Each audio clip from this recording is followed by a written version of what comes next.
Hello everyone, Chrysler Garage here with my absolutely stunning 1947 Chrysler New Yorker. Daily driven and teen owned by yours truly. This was my great-grandfather's. He purchased it in 2010 for around $10,000 and he passed away a few years ago and I just could not live without this car.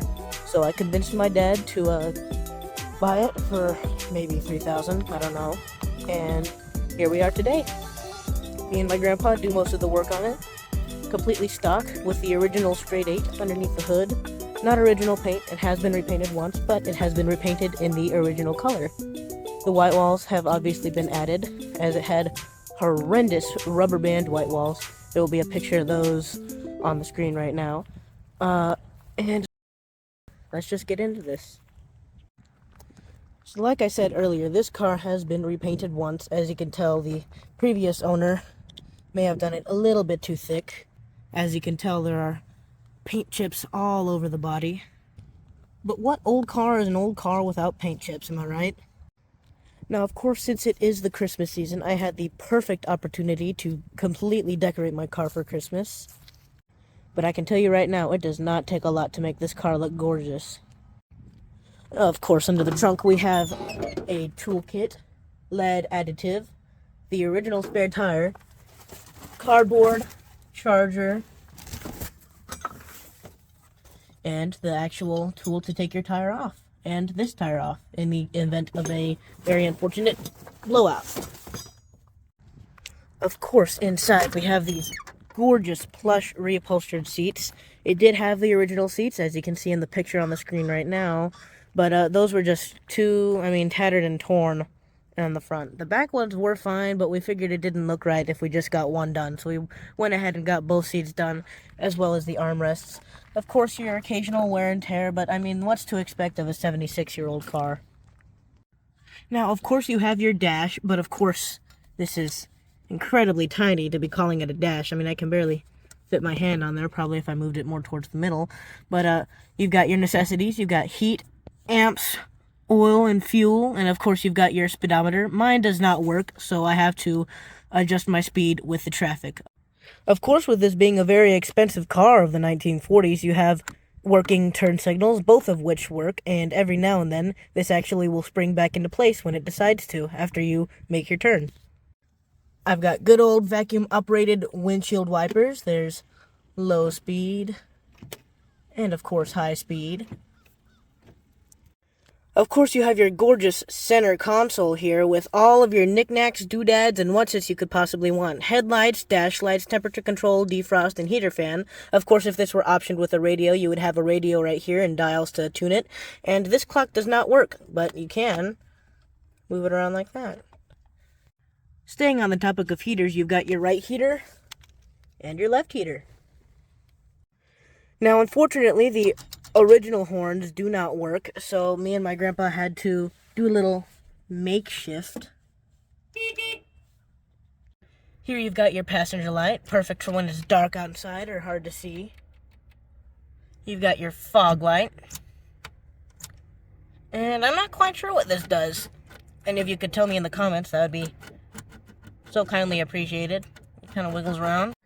And last but not least, you have the cowl and the cowl vent opener. This opens the actual cowl at the very beginning of the hood, and this opens the vent underneath here that actually allows cool air into the cabin. One thing I forgot to mention, down here you have your serial number. Of course, you can look that up for me if you want, find out more information on this vehicle. That'd be much appreciated, as I do not know how to do that. And you have your heater vent. Both sides have this. Of course, you have to have your fire extinguisher with a car of this age. Very important. Moving from the front row, let's take a look at the back. Do not mind Michael. He is just there to enjoy the car. Of course, in the back, you have your oh crap handles. Very important. Those are retractable. As you can see, they pull back without me trying. Ashtray, very common of the 1940s. Surprisingly, this car only has two. One up there underneath the clock, and this one right here. Of course, in the back, though, it is a lot more comfortable than the front, when you don't have to worry about a gigantic steering wheel right in between your legs. I can sit here almost completely fully extended. I am maybe 5'3" something, so very comfortable if you're shortish. While sitting in the back, you cannot forget about the luxurious armrests. Both sides have them, both sides are original, and they are super comfortable. Here on the pillar, you have the light switch for the dome light in the back, which works every now and then. I had to struggle with it for a bit to get it to turn on for this, but it's all worth it. Moving under the hood, sorry I couldn't show you me opening the hood, as the hood latch on the inside does not work, and you need both hands to open this absolutely gigantic hood. We have the original Spitfire Straight 8. To my knowledge, has not been cracked open once. I did replace the spark plugs and fuel filter a bit ago. And yeah, this is gorgeous. Oil bath fuel filter, single carb. Absolutely huge. Of course, we have had to replace the radiator, as all things wear with time. Those are those broken horns, and here's my current horn. Tiny 6-volt motorcycle horn. And just, wow, look at that. 8 pistons in a straight row.